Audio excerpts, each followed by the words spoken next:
difference between a photographer and a large pizza. The large pizza can feed a family of 4. I think it would depend on how they portion it out. A whole photographer could feed a lot of people. Welcome to the Foolcast. Cheers.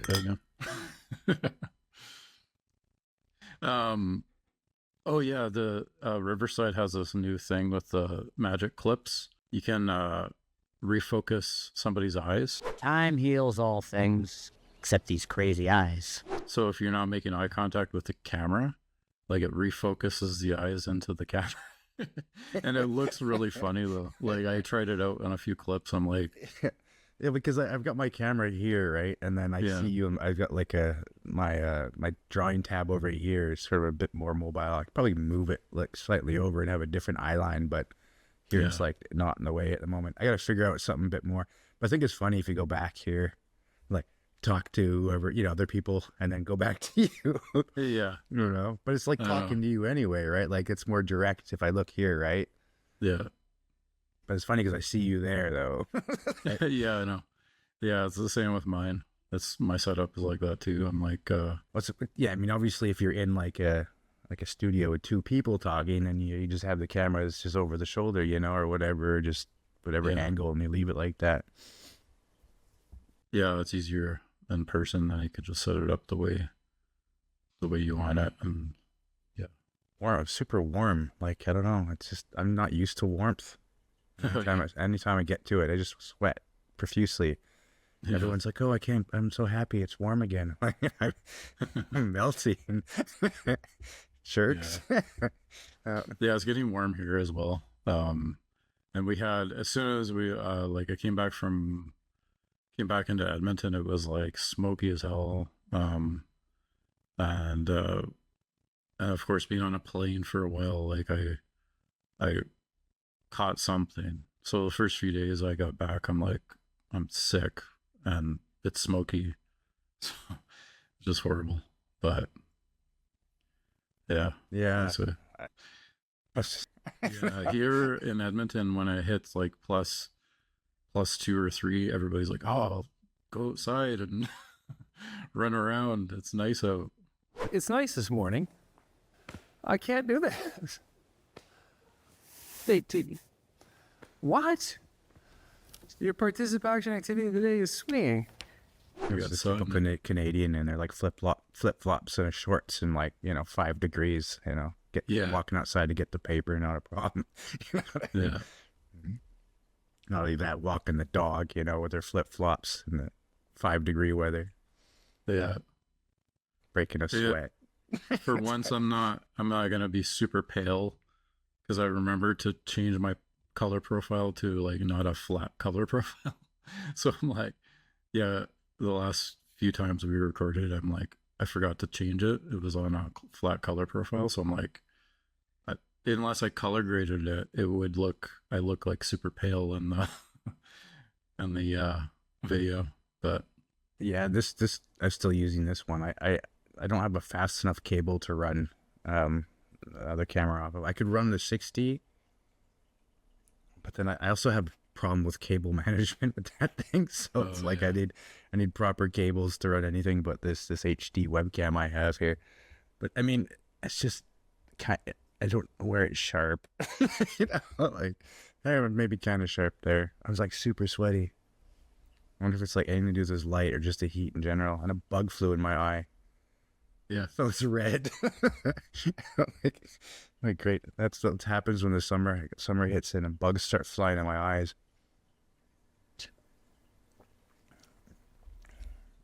Yeah, I was gonna tell you about I got to fly my drone for the first time, the Mini 4 Pro, and brought it down to Victoria. We had it was like the day before we were shooting, so we had a couple of like B-roll shots that we wanted to get over Goldstream. It's supposed to be like just some like simple shots over the water, and so I set it up. I had to go through the whole like guide thing, which was annoying. They make you go through this little guide, like how to use it and whatever. I'm like trying to skip through all that stuff, and flew it out. The first couple shots were good. And then I wanted to do some shots like going backwards, kind of like over the water. Those always look really super cool. And with the branches, kind of like, you know, you're flying through there's like trees and branches over, and yeah, it looked pretty cool. I think I was like maybe overconfident because I've never had a drone with obstacle avoidance and stuff like that. So I was like, oh, the obstacle avoidance is going to be good. It'll automatically dodge everything. Yeah, it's just going to like, it'll stop, or, you know, if it sees a branch, it's going to stop. I'm not worried about it. So I think I was overconfident because before with the older drones, I would be like super careful, especially near branches. I'm like, I'm not even going to fly near the branch because I don't want to take a chance of it hitting it. But I think I was overconfident. I was like, oh, the obstacle avoidance is going to be good. So yeah, I was flying backwards, and then I clipped a branch. Actually, the sensors went off first. I was like, oh, okay, well, maybe it's just going to readjust and then keep going. It didn't readjust. When I see that little drone, I'm taking that sucker down. And then it hit a branch and tumbled into Goldstream. And luckily we were able to get it out and put it in rice, and like put a fan over top of it for a couple days. And Didn't get like, was it like so in the river or just like next to the river? It just wasn't no, like it going was down the river. It was like it dunked right into the water. Did it fish it out? It didn't like start going downstream or anything? No, that's what I thought at first. Actually, I thought it was going to go downstream. I started running downstream thinking it was going to go downstream, but actually just, it kind of hit and then just floated on top. I think there was some branches and stuff. It just sat there on top of the water. So luckily it didn't keep going downstream. But yeah, I dried it out. A couple days later, we had one more day of shooting, and so I took it up and do not disturb. Yeah, so I dried it out and it flew, luckily. I was so worried for those 2 days that I was like, oh man, I'm like, You're so paranoid, yeah. Especially, yeah, it's like I just paid for this. I've crashed it. yeah. It went in water. Yeah. I was reading a couple things on Reddit. Like I was like reading, has anybody ever crashed it in the water and then recovered it, being able to, there was a couple people who said like, not water, but I read a couple Reddit articles where somebody was like, oh, I crashed it and couldn't find it and it was gone for a year, and then some guy recovered it and saw my name and phone number. I guess he put a, like, you know, his label on it. Yeah. And I was outside for a year, and he didn't think it would work again, but he was able to, like dry it out and it was fine. I'm surprised, but like that gave me a little bit of hope, because I was like, oh, well, maybe if his was out for a year, you know, in rain and snow and who knows what else. Yeah, good maybe point. mine will survive too. So yeah, like where was it? Like, you know, stashed for a year, really? Like, yeah, right? Like, how did it not just degrade or? Yeah. Yeah, I know. Yeah, I hear about that with GoPros and stuff like that. Like people find GoPros out in the middle of the forest or something, and somebody recovers it, or like at the bottom of the water, like, or the Yeah, the lake or SD something cards. like that. The SD cards for sure. They're known to be able to, you know, be recovered from that, but the actual electronics inside, that's pretty sturdy. That's gotta be pretty sturdy, or like pretty weather sealed to be able to not like get totally like destroyed by the elements, you know. Yeah, and mine's not like, you know, because mine's pro, but it's not like, I know that the Mavic line is like the higher end version of it. Like they still consider that one the higher end. I think that's more weather sealed than the Mini 4 Pro, even though it's a pro label. It's not technically, like, it has the sensors. I think that's why the sensors and the camera quality is pretty good, but it doesn't have the weather sealing that the Mavic line has. Like I know the higher end Mavics are. There's always, yeah, definitely features in the pro versions of everything, right? And I'm guessing the Mavic line, they've always been pretty cool, man. I always wanted to get one. I mean, I've had we started back in the day when I just came out, Yeah. I should have waited. I know. The first one I had actually was like just the DJI drone itself, and then you attached a GoPro to it. So I remember that one that I had, and I'd play around with it and fly it. But the thing is you're flying blind. You can't, there's no screen. So you're just basically flying and hoping you're getting the footage that you want to get. And that was the first one I ever got. That happened with mine anyway. I had the Phantom 3 Pro or whatever, and it has the it was like one of the first ones to really like be reliable at sending information to your phone, so video for the video feed. But it eventually just burned out. Like it just stopped working, so I had to start flying blind. It was still working, and I was flying it. I still took some cool shots with it, but yeah, it's like the whole point of it was to be able to, control it and see it. But yeah, the shots were nice and whatnot for at that time. But yeah, it's like all that was great about it just died, and it's like I never used it again, really. Yeah. It's like how much does it cost to fix it? More than like probably better to get a new one, right?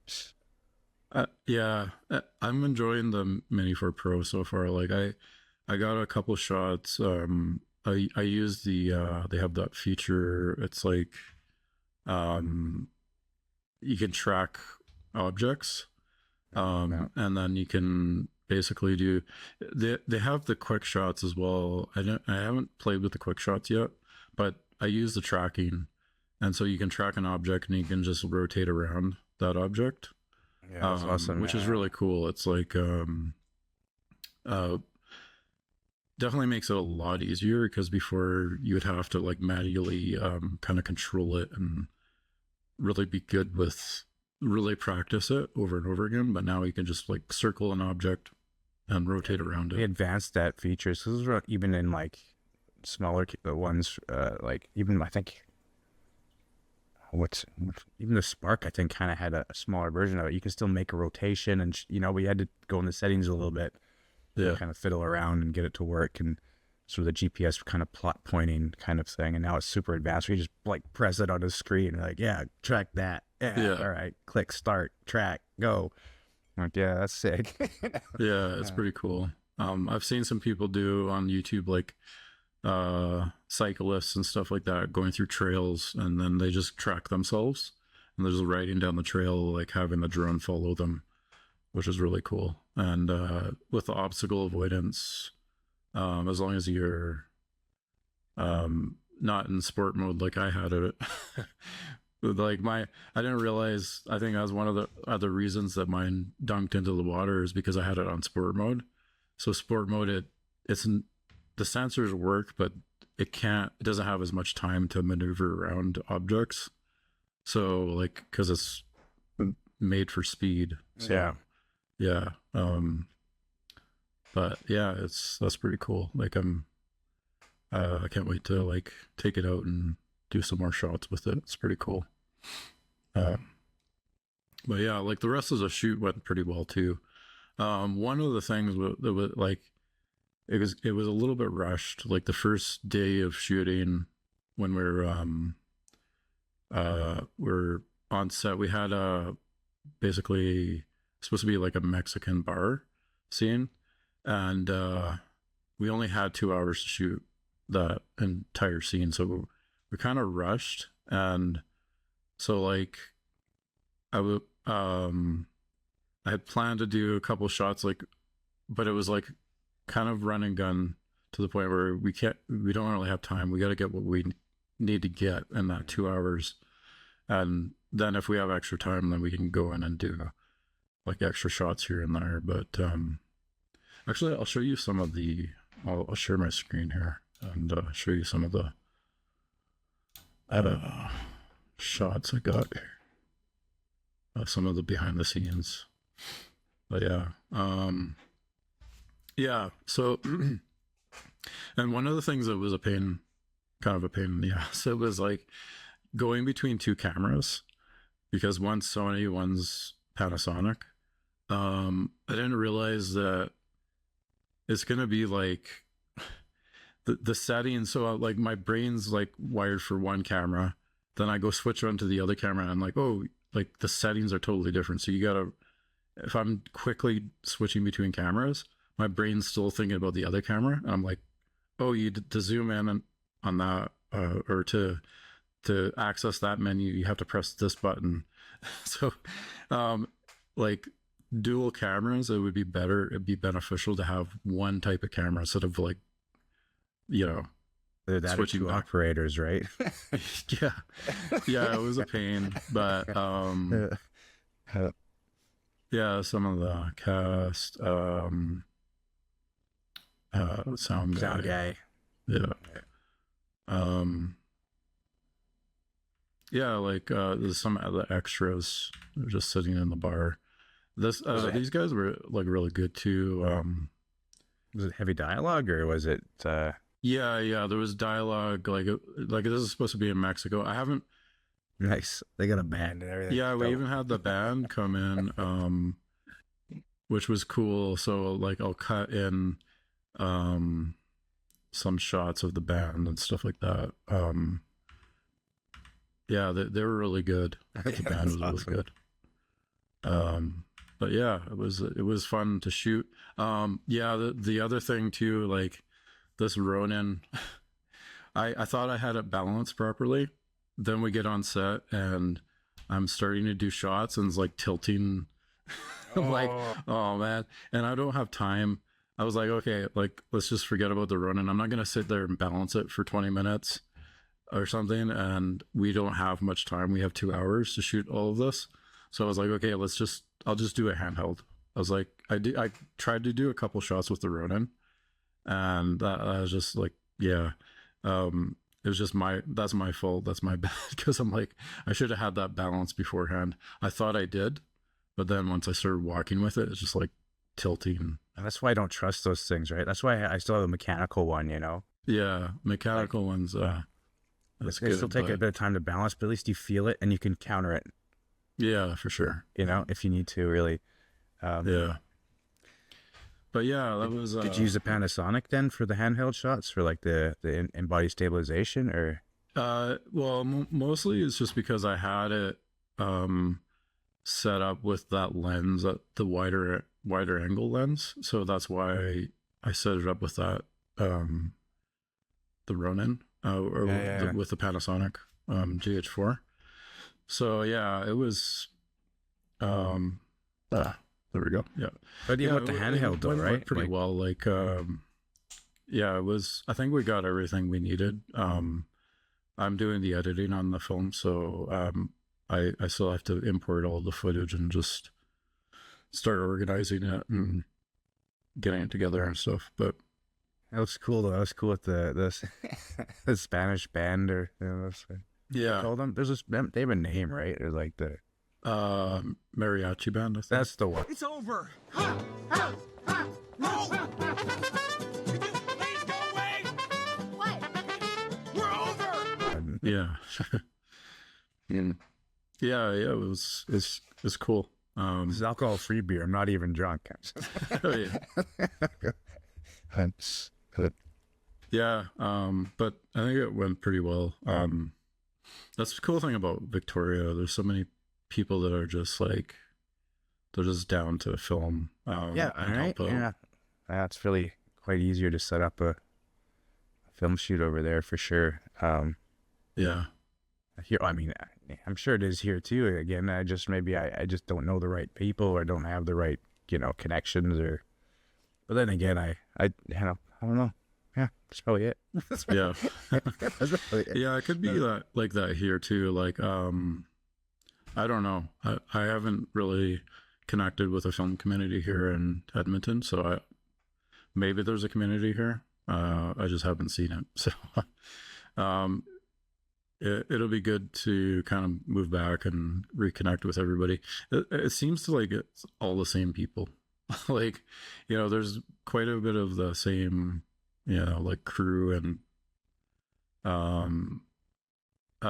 like Dan Carruthers, he's out there still, and I see he's still working, and all those people. It's true. Like it is seemingly like all the same people. Everybody that like kind of hung around the Cinevic and that whole, that whole, I don't know, artsy, area of things. I mean, I'd see all these people everywhere. You go to any kind of show or you see these people.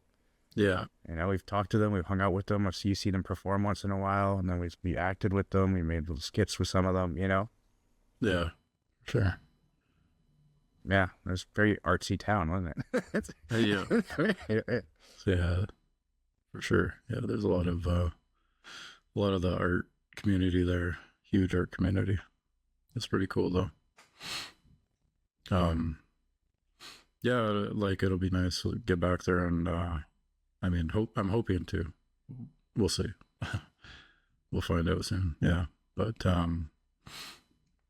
yeah. You got that new Panasonic. Have you been like just mostly taking photos with it, or video too? Or? Yeah, I've been practicing a kind of making sure I understand how to go quickly through all the settings and understand what all the video formats, export formats there are, and it has like a 96 megapixel. How is it called? There's a special name, but it just takes like a whole bunch of photos of the same shot and merges them together for like a high resolution image. So it has a certain name, but of course I would not remember. It was just some strange name that I really don't need to know, but it's good to know, I guess, if you're trying to explain it. Yeah, that's cool though.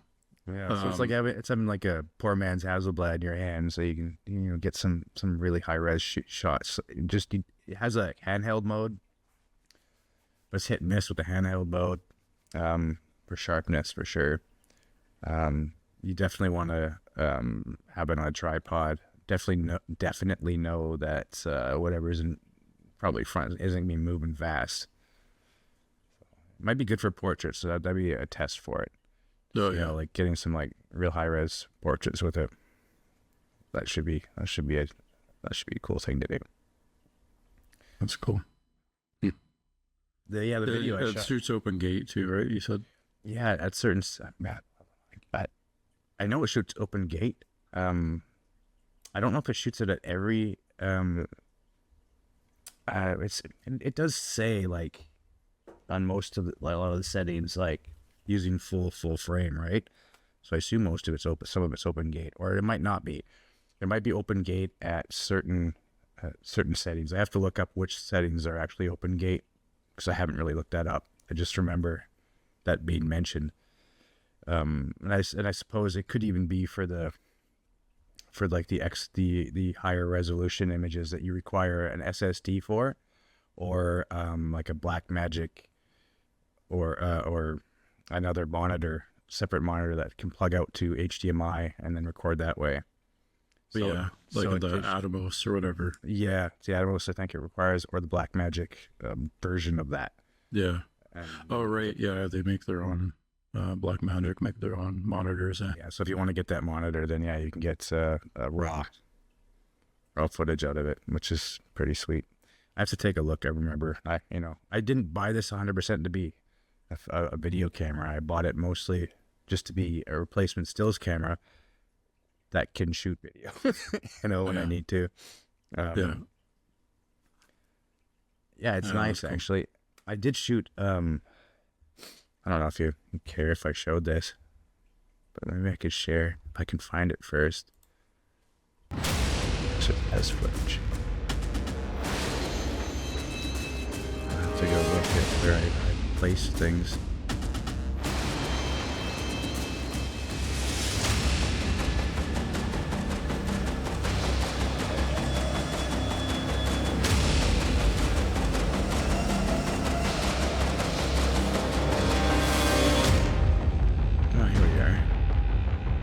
So it's just him. So that's good here. It's him rapping. Let's just see if I can share it down here, right? Now if I play this, just it gives you a. I was trying to.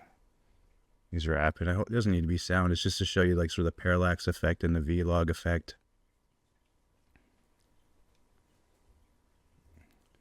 So I was just trying to, and the internal image stabilization and handheld, right? It just sort of follows around. Well, that's enough of that. Just in case he's not in the. It's funny, I don't have as much gear as I used to, like when I was filming like skits and stuff, but then I went on this more of a film set, but it didn't look as professional. Like I'm holding this little tiny camera. It doesn't really matter as long as the image looks good in the end. Doesn't matter what it looks like when I'm shooting it, I guess. But yeah, I remember I used to have that big shoulder rig, and like the matte box and all that stuff. But yeah, I ended up getting rid of most of that stuff when I moved out here, and I wasn't filming as much. So, yeah, but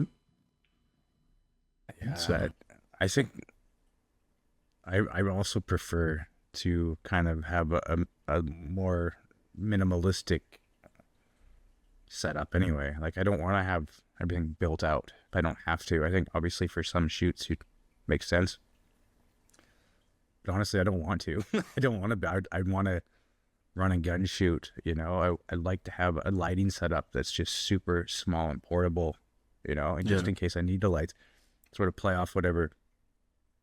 Depends on how much you've written out that scene to be, or you know, like that's. But again, for our from our perspective, without having a budget for huge sets, then you want to just sort of get the best lighting in some of the cooler locations you can find, right?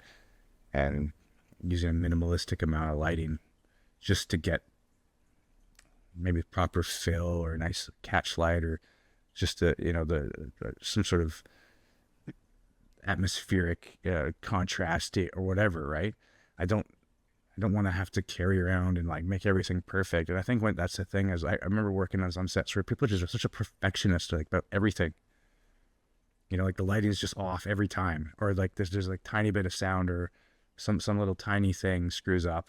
But again, obviously sometimes you do need to watch out for those things, but I mean sometimes it's just overdoing it. Yeah, I think 99% of people won't even notice that sort of thing. Yeah. It's like, it's just the film nerds that will notice that sort of thing. It's just I'd rather get the shot and get the story along than to worry about little tiny minor details like, oh, it's just not perfect, or obviously I want focus, right? That's important. You know, that's the most, to me, that like that lighting is good enough, to be fair. Just that there's atmospheric, that it at the end of the day it's really about like it's the tools that we use to tell our story, and it's not really about having all of the gadgets. Like it's as long as you can tell the story that you want to tell with what you have. So the strongest weapon you technically have is the idea that you had before you filmed it, right? Like that should be the strongest weapon you have. I mean, and that's different for like live performances or whatever you're shooting in those sorts of cases. But I'm talking about narrative. Like, specifically, what are you willing to get away with to tell that story? Like, and we don't have huge budgets. I'm not going to build out a set, you know, and save up all my money to build out just this one shot when I could find a way to get it done for nothing. Yeah, for sure. Yeah. And as you know, and tell, and at least have those characters be those characters, you know, and that's to me more important than look at over-engineered scene, you know. Look at like 28 Days Later. Remember that film? Like zombie flick. It was shot like what 480p on a Handycam.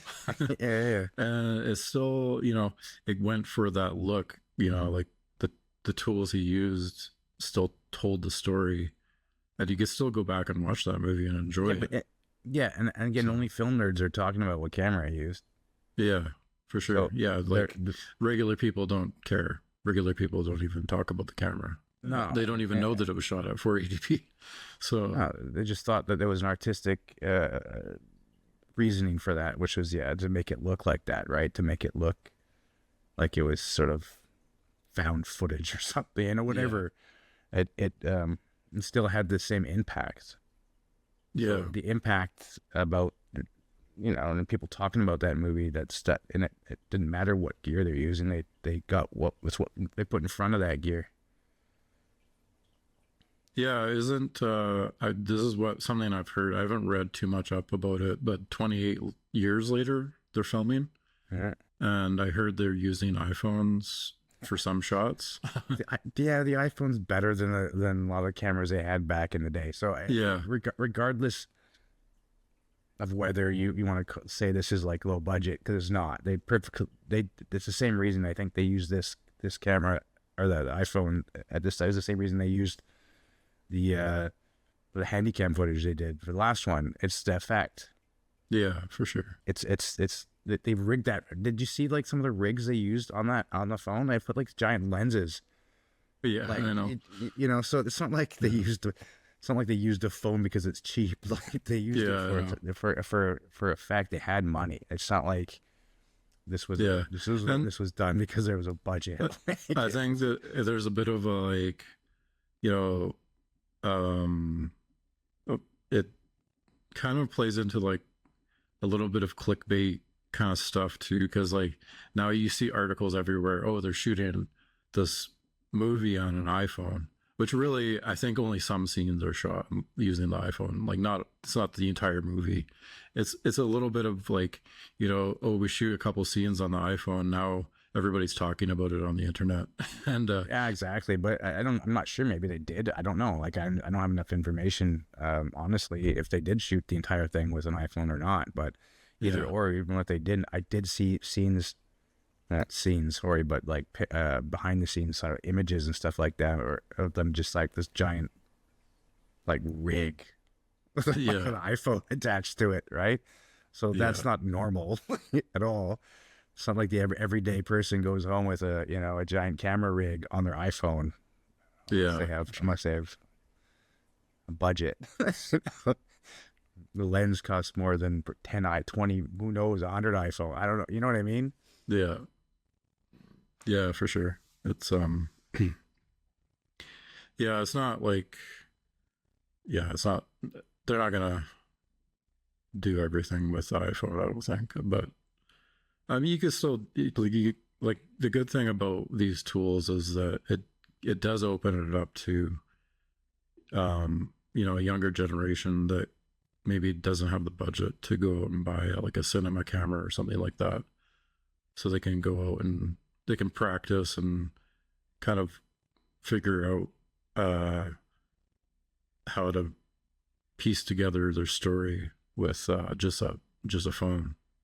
And they don't even need an iPhone. You can shoot with a cheap Android phone or something like that. Just getting the idea, learning how to edit and like cut together and your story, and like that's the good thing about technology now is there's a younger generation growing up learning how to do it cheaply, and there's way more for younger generations to get their hands on now. The issue I think is the amount of options out there, where confusion about what you require versus what you actually need, what you need versus what you think you need.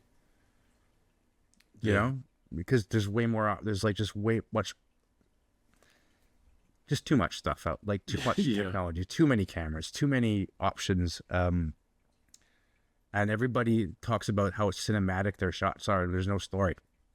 Yeah, it's like I don't know how many more whip pans I need to see. You know what I mean? Like I don't know how many more crazy shots of like slow motion and this without any kind of creative extra.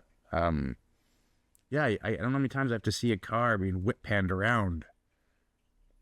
You know what I mean? Or like, just these same shots, just for like and the whole idea. There's like, oh yeah, people's attention spans are getting lower and lower. Well, it's because you're driving it. You're adding that drive to it by saying that. You know? Yeah, for sure. I don't think that's 100% true. I think creativity still exists. It's just it's hidden now behind whip pans. Yeah. You know? Like, and we're in a point where if you scroll on Instagram or even shorts, oh, what did I see today? I saw somebody like telling a story about a movie and just doing a kind of summary of the movie, but with like AI voice explaining the whole movie over the movie and breaking it, cutting it down and explaining the entirety of it on YouTube. Yeah. And my son's watching this, so he gets like he doesn't need to watch the movie. He just gets a summary. Yeah. Right? Like, this is reality now. Yeah. You can have movies summarized for you. Yeah. All the time on YouTube. But I guess, it gives me the compare. I don't want to compare, but I get to see what's out there and how people are using all this stuff and just how crazy things look sometimes. Some of the stuff I see, some of it's of pretty decent quality. Some of it is gibberish, like lots and lots of gibberish. Yeah, there's far more gibberish than I've ever seen. There's just so much stuff out there now. It's just like it's just YouTube is just like flooded with garbage. And remember when it was just cat videos? Yeah, that was YouTube was just cat videos. Good old days. It was like, or I saw an interview of like the YouTube, like founders of YouTube, and they're like depressed about how there was only like 40 videos on YouTube, and they're like trying to get more people to upload videos, and they're like, I don't know, they're just like, we're gonna get more people eventually. And now you just got like billions of videos on there. It's overflowing with stuff. And even the stuff that I subscribe to on YouTube, I gotta like go back and look, and like some of them I don't even see anymore because maybe I haven't watched their video in a while. So I've subscribed, but unless you go into your subscriptions, you won't see that come up on your feed anymore. So there's just too much stuff on YouTube now. I guess we're gonna wipe ourselves out, right? Aliens are gonna come down and find these like data farms with all the YouTube videos, and be like, that's humans. Yeah. That's what they did, huh? What the fuck is wrong with those guys? Jesus, they should have stopped at cat videos. Yeah. Idiots. I got two alcohol-free beers. Alcohol-free beers in Germany are good. There's a few good ones. Yeah. During the week, I usually just drink alcohol-free beers. That way I don't get drunk. Yeah. I remember actually one of the first skits I filmed back in the day was it was called How to Make a Viral Video. And it was like just a skit, basically. It didn't go anywhere, like it didn't get any traction. But it was all of us like sitting around trying to come up with an idea for a viral video. And I think we were talking about like cat videos and that sort of thing. I think Keyboard Cat, remember that one? Yeah. That was like the one that came out, and that was like viral at the time.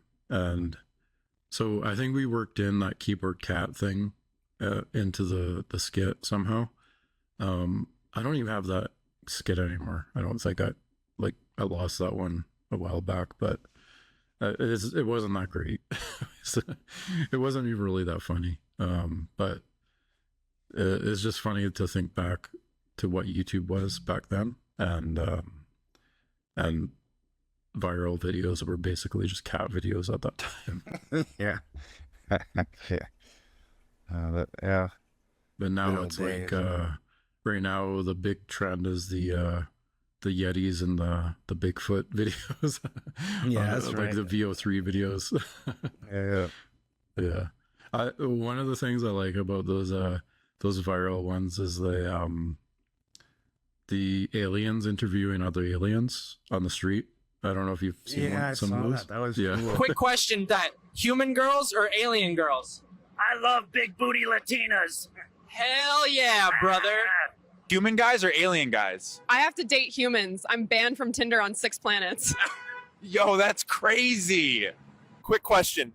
Human girls or alien girls? Human girls are too crunchy. Yeah, I like that. There's a one. bunch of those. Like eating humans, aren't they? Yeah. They like eating human meat and things like that. Like they're talking. There was, well, maybe it was a different one. There was one where they were asking. It was like, I think it was like a vegetarian kind of commentary thing where they're asking all these aliens why they're eating humans. Yeah. It's like, just can't, it's just good for me. It's good, you got good protein and whatnot. Can't stop eating humans. Yeah. Yeah. Yeah, I saw one where it was like, yeah, they were asking a bunch of them what was the favorite thing about our humans or something like that. And one of them at the end says, I like the crunchy ones or something like that. Yeah, that's the same one. Yeah. Yeah. I think, yeah. Yeah, but it's hilarious. Yeah, Good. it's interesting to see these little trends come up. And I saw a comedy one too. It was just like a weird, what was it? Like a news broadcast, and it was just had all these reporters reporting like gibberish. but yeah, It's like, yeah, by the way, all the children are dead. It's like, what? yeah, I know there was one where it was like Mexico or something like that, and the lady's like, oh, the ring keeps coming or something like that, and then the guy's just like behind her drives by in a motorbike and drops into the water. And Flash flooding. As you can see behind me, the water levels are still incredibly high. Oh my. I saw that. Yeah. it looks real. Like I could imagine like some people being fooled by that. And that's one of the issues with AI. It's like it's gonna be like, if it's like this now, imagine what it's gonna be like in 2-3 years from now.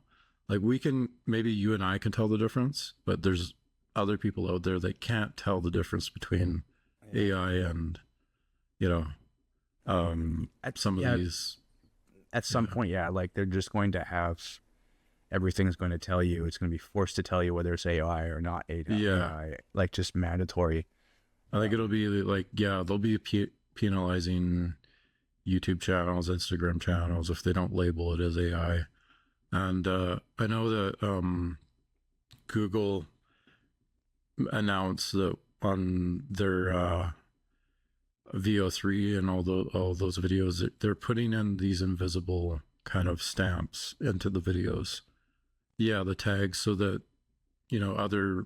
other platforms can detect it and flag your video for AI later on if it's like something you're trying to pass off as real and that's not real.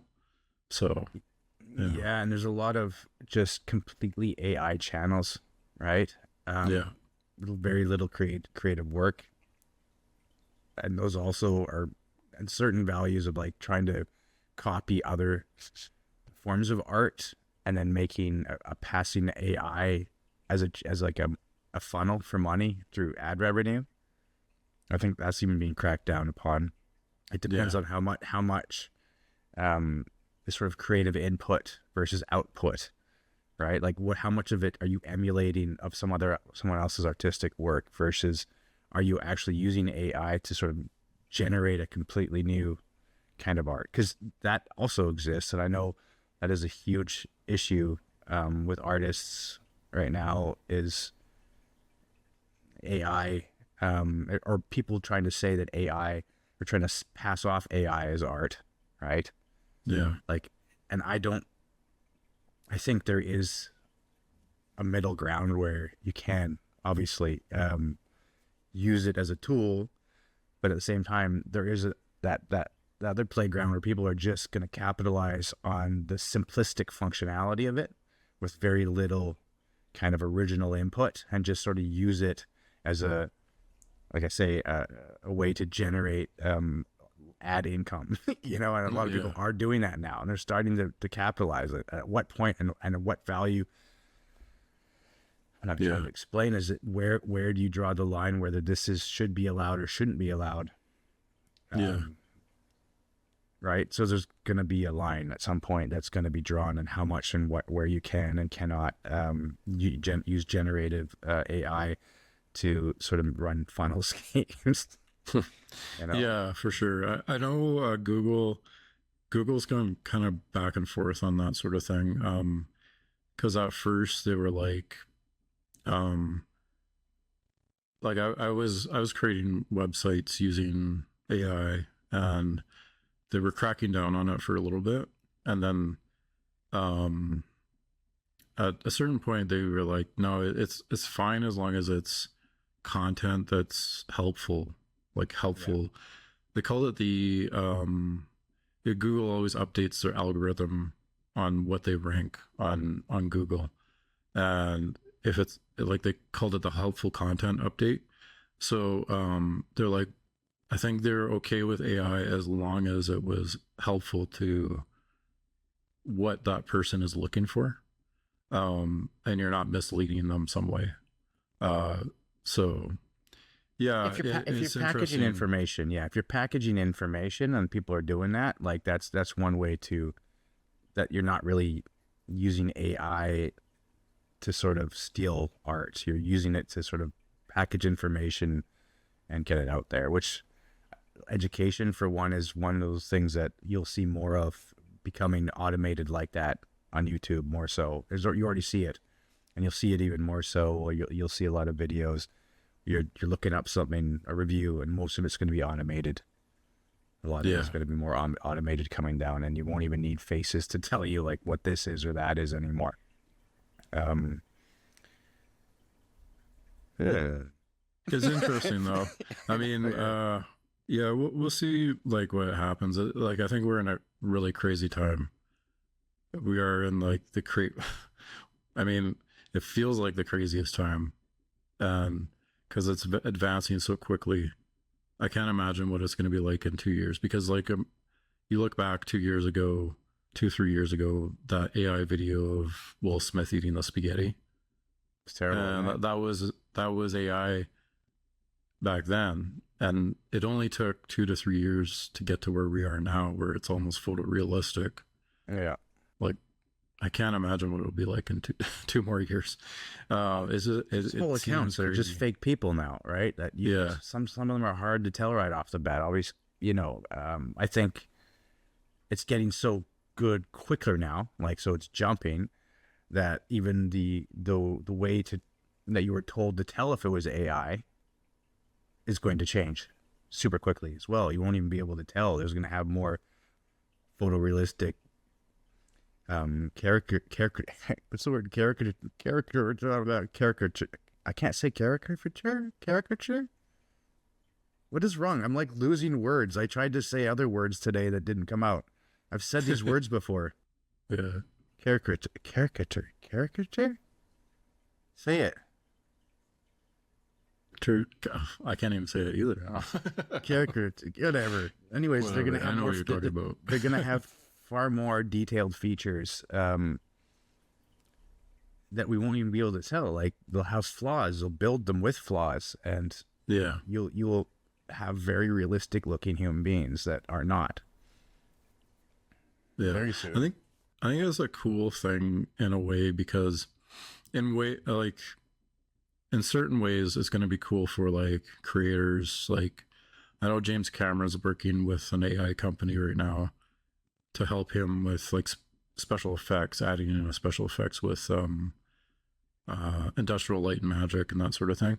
So in a way, I think it's going to be good, because with a tool like that, maybe creators like James Cameron will be able to pump out movies quicker. Because one of the things with his films, his post-production is such a long period, like, 2 to 3 years of post-production of special effects and that sort of thing.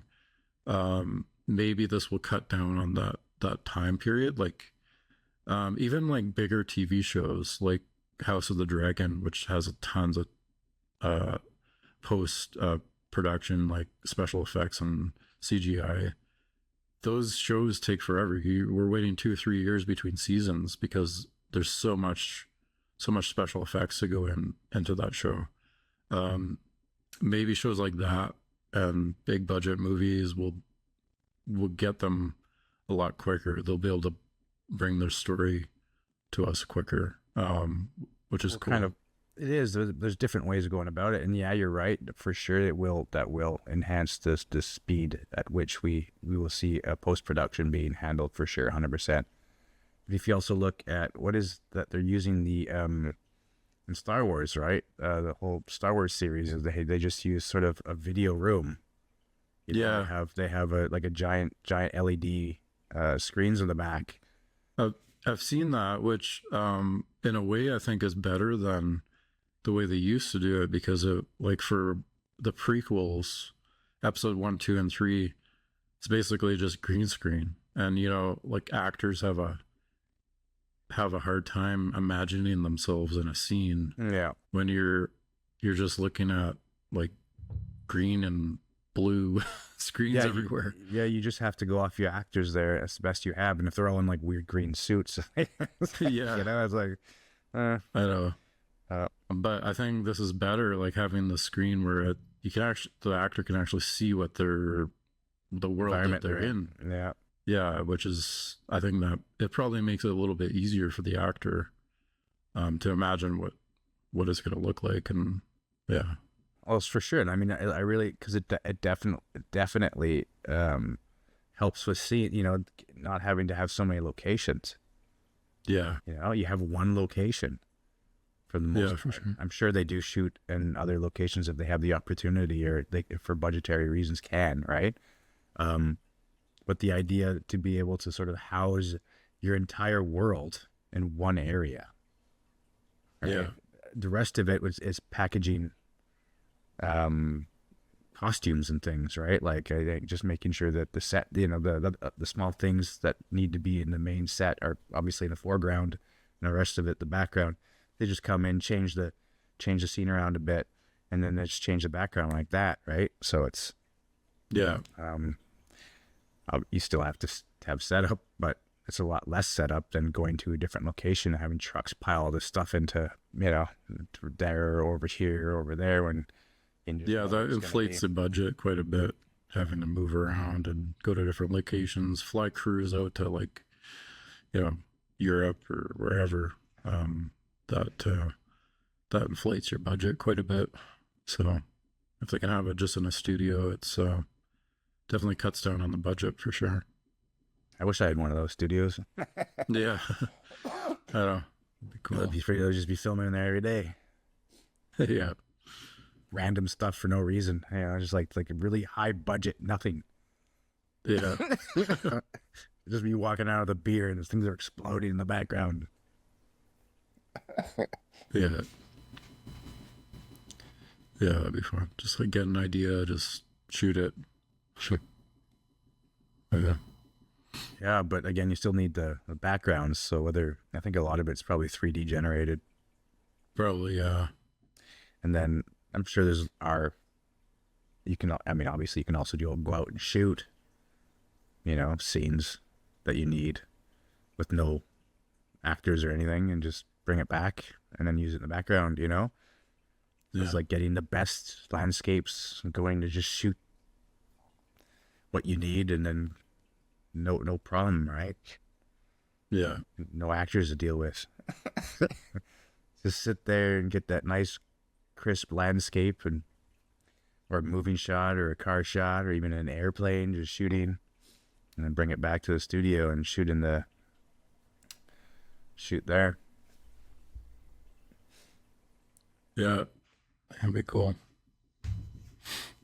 I don't know. It's funny to think though, like knowing that if I had that technology, I would fucking know how to use it. I mean, Theoretically. Theoretically. Yeah, I remember when we were back in that studio in Victoria there, and I set up that green screen.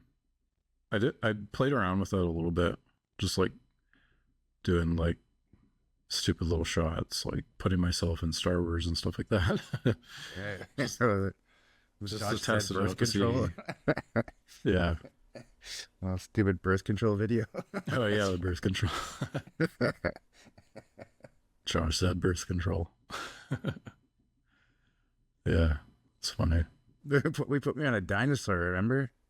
Yeah, we did that. I forgot about that video. Stupid. Yeah. Yeah, just random stuff. It was fun though. Yeah, it was fun. Fun to play around with that. Yeah, I don't think I still have that. Maybe I have it somewhere. I don't know. I have so much just hard drives and hard drives that I haven't gone through in years.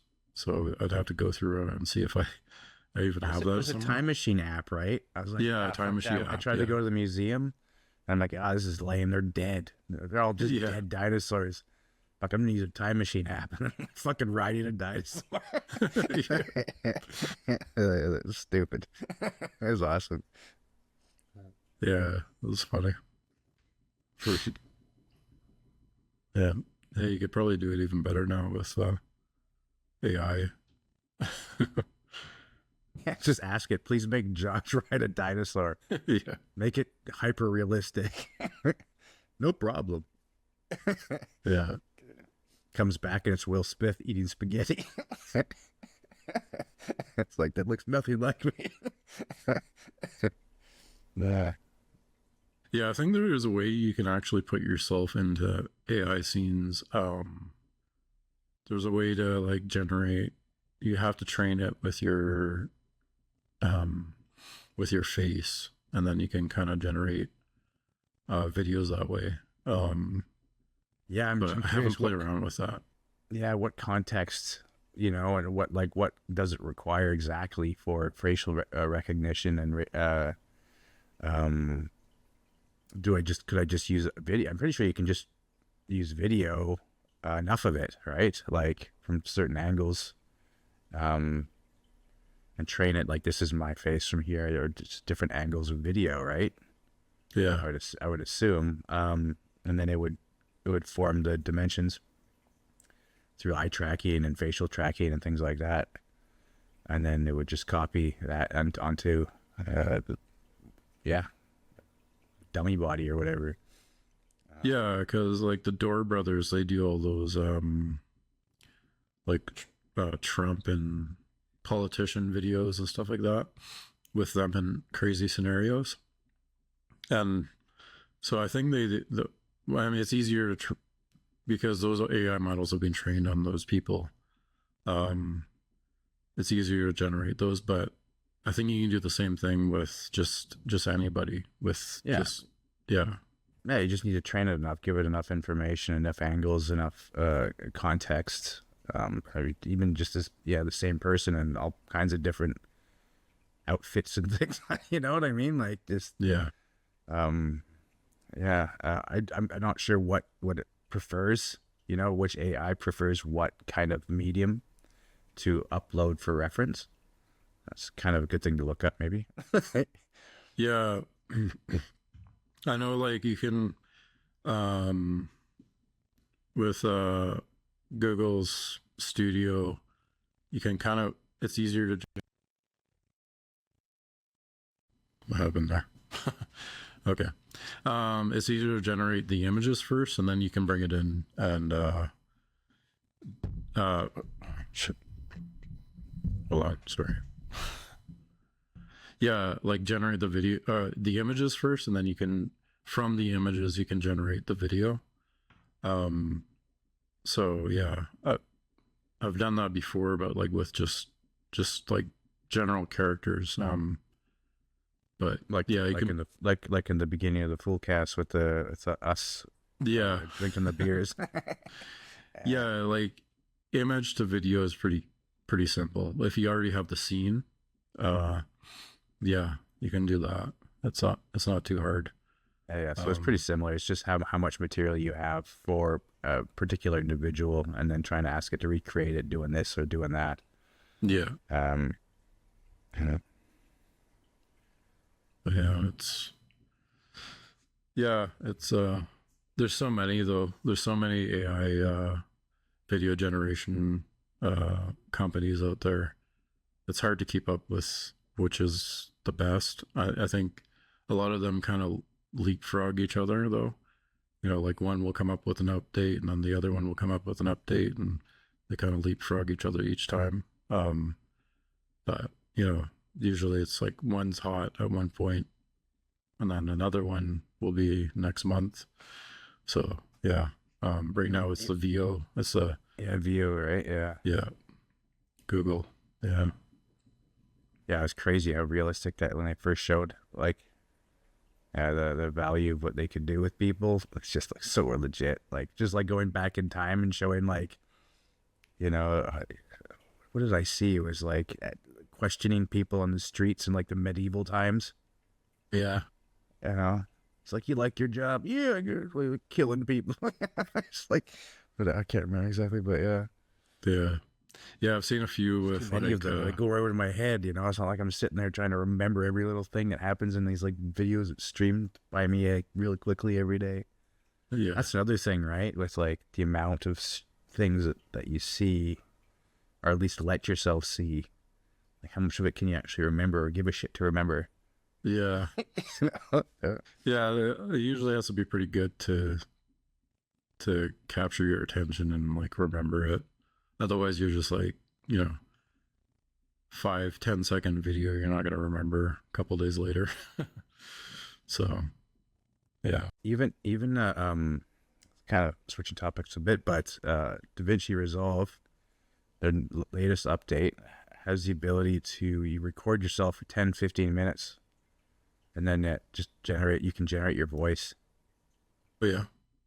Like, oh nice. You know, I can see that being a good thing when you screw up audio.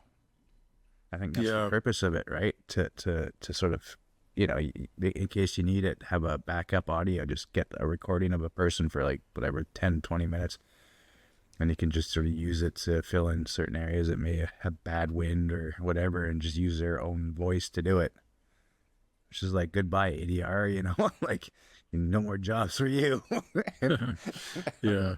That's pretty handy, and that's right in DaVinci Resolve, eh? That's I haven't tried it yet. I got to try it though to see its accuracy. When map my voice.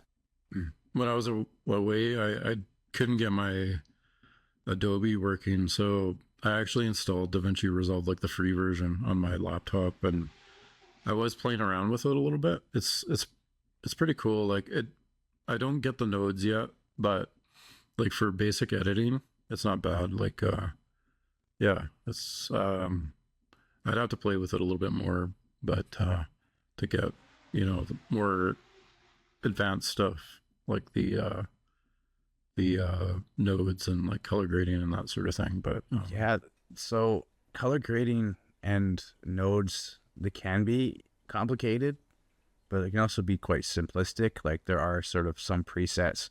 It's sort of just like input output type dealies where, you know, just make sure you know what kind of footage you're using coming in and what kind of footage you want going out, right? What do you want on your timeline to be seen? And this stuff, some of these just have presets, like you just drag the preset on. There are some presets already there. You can get other presets, and it just really helps do it quick. That way you don't have to do it.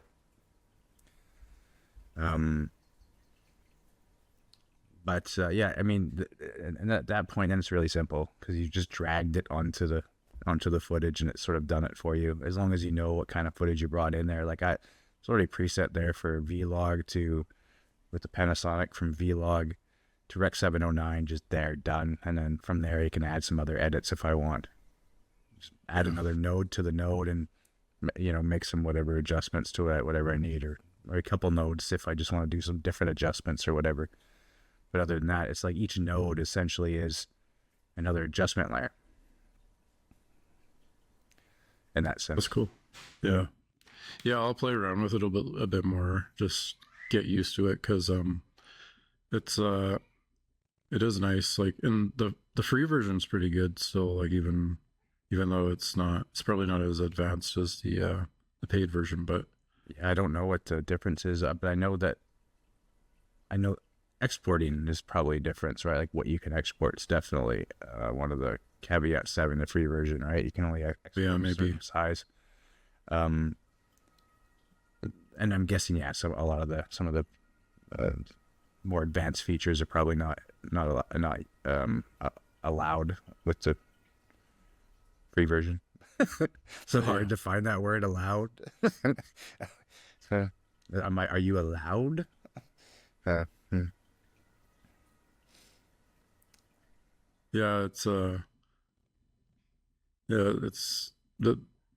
has a lot of well, I was playing around with it because I did that like Foolhardy rap song. Check the mic, 1, 2, we're in the zone, it's true. Dylan on the levels, making sure the sound is new. Had a blue Yeti scare, settings all askew. Voice like a chipmunk, but he pushed right through. So I was trying to edit that together. I was actually surprised how like good like you can get from just like prompts, and it's so cheesy. It's like the most cheesy song ever, right? It's like, you can make it different versions of it, like different genres. So you can pick like, I think I made a country version that I didn't send you yet. You should have sent me that. It's funny. Yeah, but it's hilarious. It's just I basically just took the transcript from one of our Foolcasts and uploaded it, and then said create a song based on this show. Did it ask you, do you want rap song or country song, or it follows up, right? Like what kind of genre do you want? Yeah, you can choose which genre you want to use, or which genre you want with the song. So yeah. I'll send you the other versions. I have a couple other versions as well. The country version. Yeah. Yeah. It's hilarious. Just do a music video. AI generated songs. Yeah. Yeah, it's funny. But yeah, it's crazy what you can do with it. That's getting out of control, kind of, like just how much like AI. I mean, it's everybody's forecasting it too, right? Everyone's like, yeah, in 2 years or 5 months or 30 years they'll own you. Like, yeah, I don't know, but it is rapidly well, it's definitely taking over media right now, in the sense of just constant bombardment of weird imagery. You know, and you're right about it, that some people just might not be able to tell if this is real or not. Especially older generations, if they're on their phones, or young kids, right? Or just people that aren't educated. I suppose. It's kind of frightening, and it just shows you how manipulation is going to get worse too. Yeah, for sure. That's kind of frightening, actually. It's scary if it's like around an election or something like that, and people are just flooding. It already happens, you know, like Russia flooding the U.S. with tweets and stuff like that, or Twitter, or X, I guess it is now. You know, they've already found that Russian bots just like constantly like bombarding the U.S. with, trying to manipulate elections. Imagine what it's going to be like, 10 years from now or something like that. It's just, yeah, it's going to be crazy. At some point, you're going to have a whole fake everything. Like, you're going to have a whole film that's fake, a whole studio setup that's fake. You know what I mean? Yeah. You're going to have an entire kind of orchestrated reality show that's not even real. Yeah. You know what I mean? Did you see the AI sitcoms?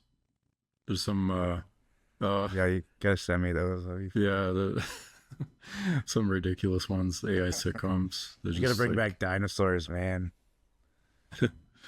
Yeah.